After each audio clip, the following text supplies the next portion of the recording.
Hello दोस्तों, आज की जॉब की लेटेस्ट अपडेट यह है कि इंडियन आर्मी में डेंटल के लिए मतलब डेंटल में मेल और फीमेल के लिए क्या चाहिए के शॉर्ट सर्विस कमीशन में क्या निकली और शॉर्ट सर्विस कमीशन के ऑफिसर की भर्ती निकली है। यानी कि उसका नोटिफिकेशन जारी हुआ है। ठीक है, किसके लिए? डेंटल के लिए। ठीक है, ये मेडिकल की बात हो रही है यहाँ पे, वो भी एसएससी शॉर्ट सर्विस कमीशन, और ये मेल और फीमेल दोनों के लिए। ठीक है, इस बात का आपको ध्यान में रखना है।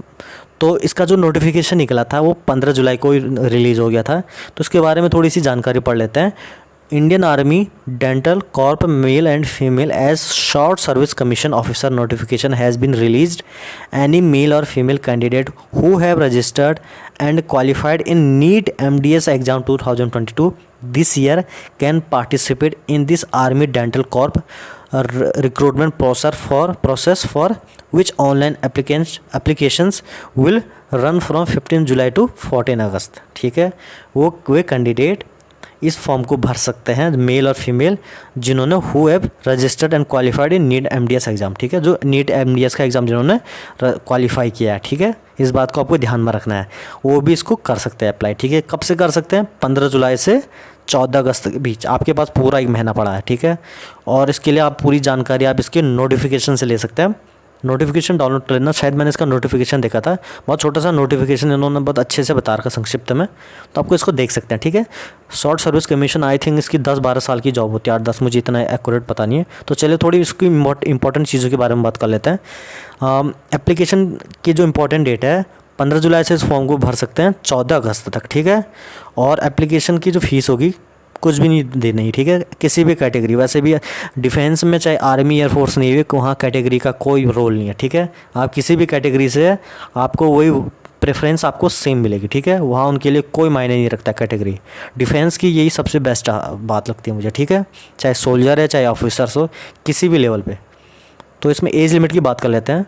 मिनिमम एज के लिए नॉट नहीं लिखा है उन्होंने, लेकिन आई थिंक मुझे लगता है कि अगर नॉर्मल ग्रेजुएशन वाला होगा या फिर ग्रेजुएशन भी नहीं होगा, अगर जिनको नीट का होगा तो 18 साल तो होगी। ठीक है, तो मिनिमम 18 साल होगा इसका आई थिंक।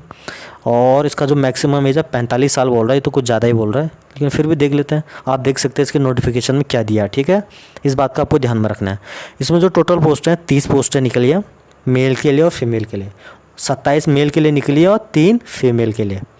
और एलिजिबिलिटी देख लीजिए, BDS या MDS चाहिए, डिग्री विद मिनिमम 55% मार्क्स। ठीक है, 1 ईयर कंपलसरी रोटेटरी इंटर्नशिप। ठीक है, इसका भी आपको ध्यान में रखना है। Appeared NEET MDS exam 2022। ठीक है, इसका भी आपको ध्यान में रखना है कि क्या क्या इसमें मांगा गया है। अब कैसे इस फॉर्म को भरना है, तो सिंपल सी बात है, इसकी ऑफिशियल वेबसाइट पे जाना, सारे डॉक्यूमेंट आपको अपने स्कैन करके रखना है। जो जो चीज़ें मांगी गई हैं सारी स्कैन करके अपलोड करनी है, अच्छे से फॉर्म भरना है और सबमिट करना है। सबमिशन फॉर्म को का प्रिंट आउट लेके अपने पास रखना है एज अ प्रूफ। ठीक है, तो आई होप आपको ये जानकारी अच्छी लगी, क्योंकि बेसिक सी चीज़ें मैंने आपको बता दी है। आपको इसके नोटिफिकेशन डाउनलोड करना, वहाँ अच्छे से बताया होगा, क्योंकि मेरी बताई हुई चीज़ आपको एक बार शायद थोड़ी समझने में दिक्कत हो रही है या मुझसे एक्सप्लेन करने में दिक्कत हो रही होगी या कोई कमी रह गई होगी, तो आपको इसके लिए हमेशा क्या करना है, नोटिफिकेशन देखना है। ठीक है, नोटिफिकेशन के अलावा कि किसी भी चीज़ पर ज़्यादा भरोसा नहीं करना कि ये इतने पद हैं, इतने ये है, इतनी एज है। कोई लोग जो बहकावे में आ जाते हैं, उनके बहकावे में नहीं आना। ठीक है, हमारे भी बहकावे में नहीं आना है, आपको नोटिफिकेशन पे बिलीव करना है। ठीक है, तो आई होप आपको ये जानकारी अच्छी लगी होगी, और ऐसी ही बेहतरीन जानकारी के लिए और आने वाली गवर्नमेंट जॉब की जितनी भी अपडेट होगी, मैं आपको अपने चैनल पे अपडेट करता रहूँगा। इसके लिए आप हमारे चैनल को सब्सक्राइब कर सकते हैं। धन्यवाद।